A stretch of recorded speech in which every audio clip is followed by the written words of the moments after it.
그러니까 이병태, 정규재, 김세연, 이준석이 이렇게 같은 편이 돼버린 거예요. 펜을 묵자고 펜을 묵은 게 아닌데 그렇게 하고 이쪽으로는 신의 한수, 이봉규 TV 그리고 배성희도 지금 가세를 했거든요. 사전투표에 대해서 문제가 있다. 그리고 공병호도 가세가 돼요. 이렇게 돼 있는 거예요. 우판 내전이 된 거죠. 고승국 TV 같은 경우에는 중간이죠.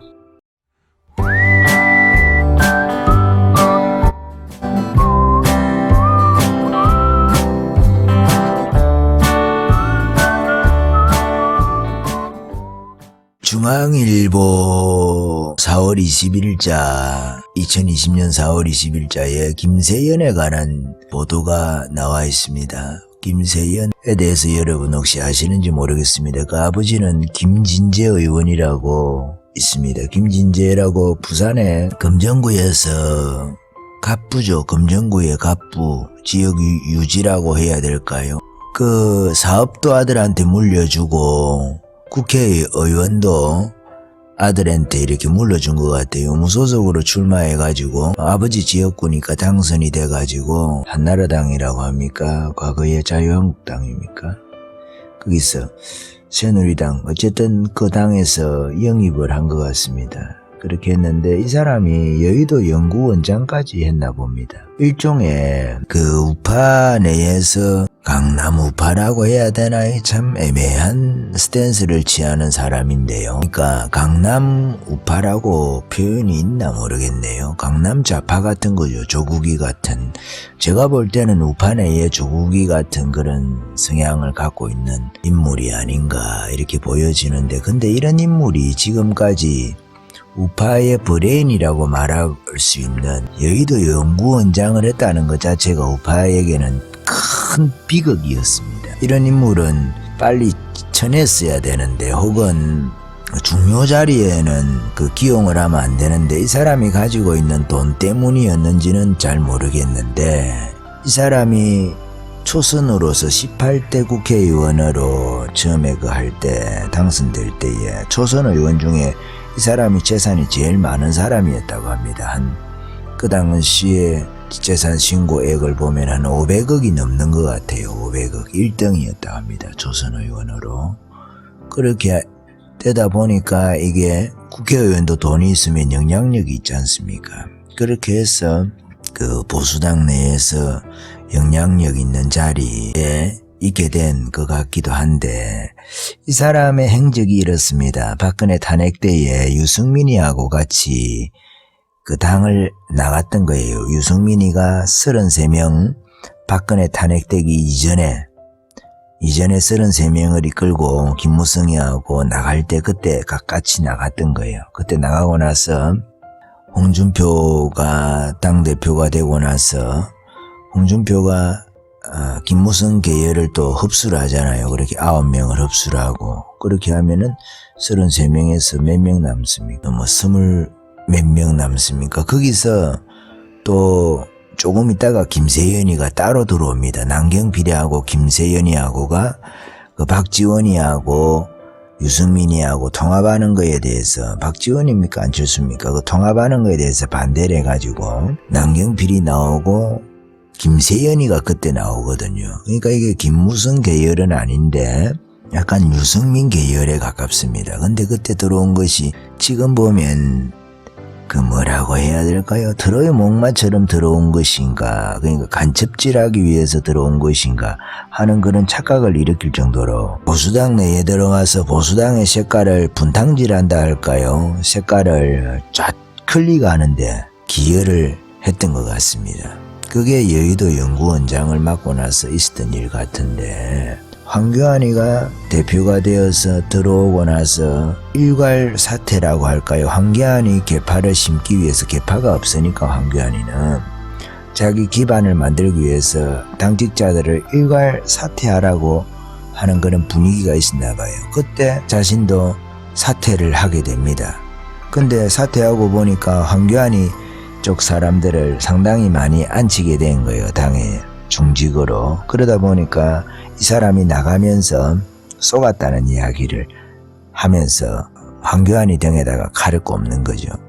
이 사람은 칼 꼽는 거에 대해서 전문입니다. 내부 칼질.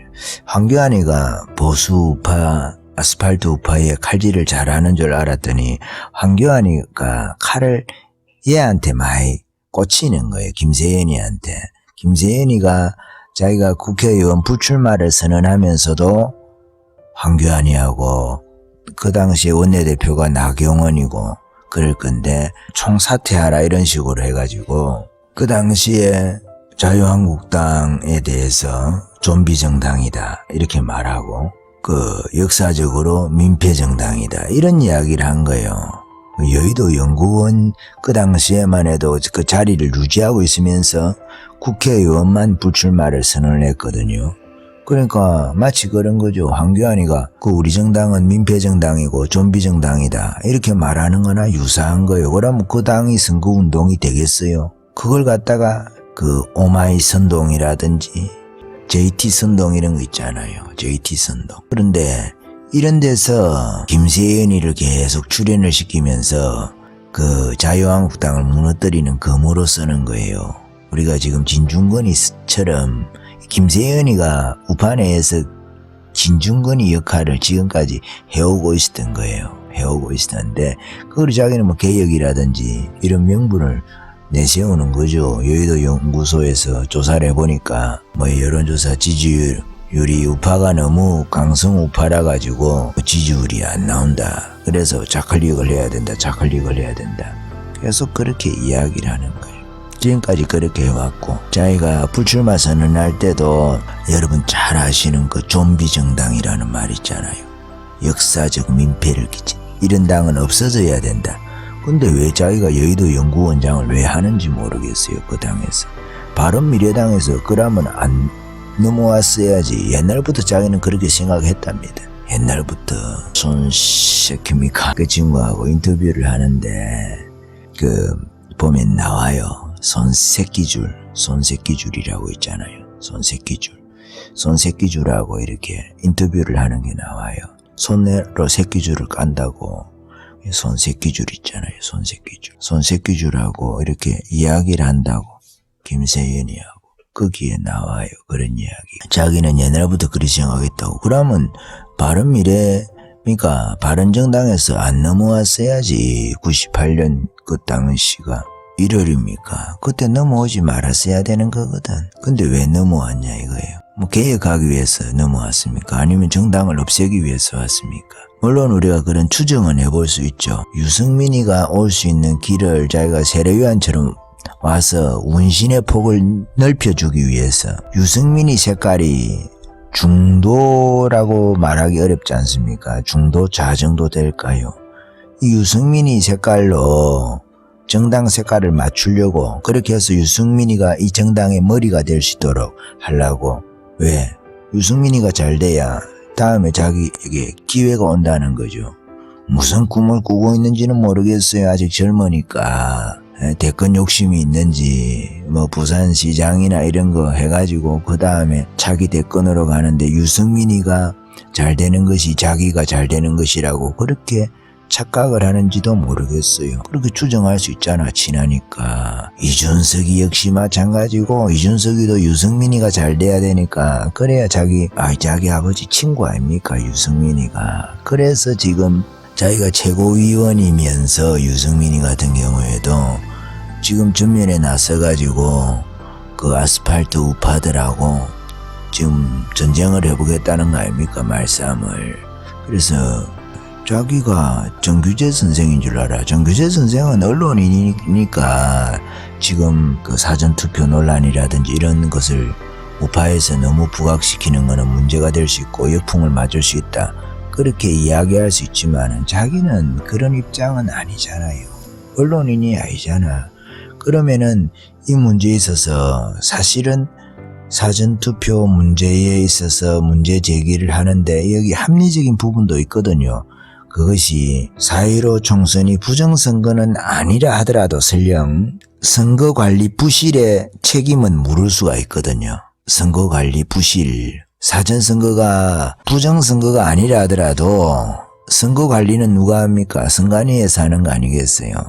이 행정부에서 하는 거 아니겠어요? 선거관리라는 것이. 그러니까 선거관리에 관한 부실 책임은 물을 수 있을 수 있는 그런 증거가 나온단 말이에요. 그래서 그 부실 책임을 물어가지고 그 부실 책임을 근거로 해가지고 이 사전투표제를 없앨 수 있으면은 사전투표제가 지금 상당히 우파 선거에 불리하게 작동을 하고 있지 않습니까? 불리하게 작동을 하고 있는데 이 사전투표제도를 없애버리고 옛날에 부재자 투표 정도만 남겨두고 외국이라든지 뭐 군인이라든지 그런 사람들 있잖아요. 미리 투표할 수밖에 없는 사람들에게만 선거할 수 있도록 과거에 부재자 투표 같은 방식만 남겨두고 사전투표제를 없앤다고 해도 우파에게는 손해볼 것이 없는 거예요. 장사가. 그러니까 그것을 위해서 명분이 있어야 되잖아요. 사전투표제도를 없애기 위해서는 그 명분을 쌓기 위해서 이 투쟁 증거를 채정을 해가지고 싸우는데 저 같은 경우에는 손해볼 게 없는 싸움이라고 생각을 합니다. 싸움을 해봐야 되거든. 왜냐하면 지금 증거들이 상식선에서 생각할 때 이거는 부정선거까지는 아니더라도 최소한도로 투표 관리는 잘못했다는 것이 그 입증이 될 수 있는 그런 증거들이 나오고 있잖아요. 나오고 있기 때문에 그 봉인의 문제, 사인했던 그 문제 그 몇 군데 나오잖아요. 지금 나머지 거는 다 뺀다 하더라도 그것만 하더라도 선거관리 부실에 대해서 사전선거에 대해서 봉인이 해제됐다고 볼 수 있는 그 근거를 제시를 할 수 있는 거 아니겠어요? 그 부분을 이제 확인해 봐야 되겠지만 더 구체적으로. 그래서 이거 싸움은 제가 볼 때는 손해볼 것이 없다. 정규재 선생은 그렇게 생각하지 않는 것 같은데 그러니까 어쩌다가 지금 정규재 선생, 이준석이 김세현이 이게 정규재 선생은 전혀 김세현이를 좋아하거나 이준석이를 좋아하거나 이런 사람은 아닌데 그 입장이 같아져 버렸어요. 그 입장이 같아져 버린 이런 형세가 됐어요. 이쪽 사람들이 이렇게 있고 그렇게 하고 지금 신의 한수라든지 이봉규 TV라든지 공병호라든지 공병호가 우리가 뭐 밉지만은 그 공병호까지 그렇게 하고 배성희가 이번에 조금 가세를 했어요. 배성희가 가세를 하면서 이게 우파 내에서 유튜버 내전이 일어난 거예요. 우파 내에서 유튜버 내전이라고 할까요?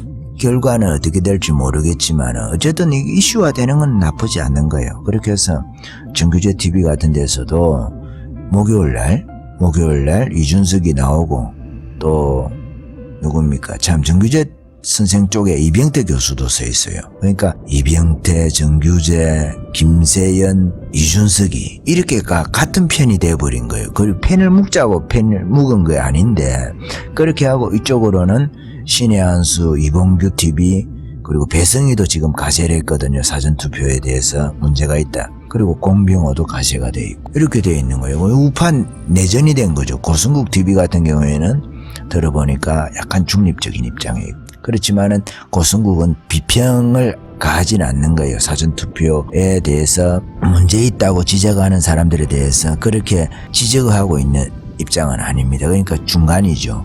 정규재 선생 같은 경우에는 비평을 하는 입장이고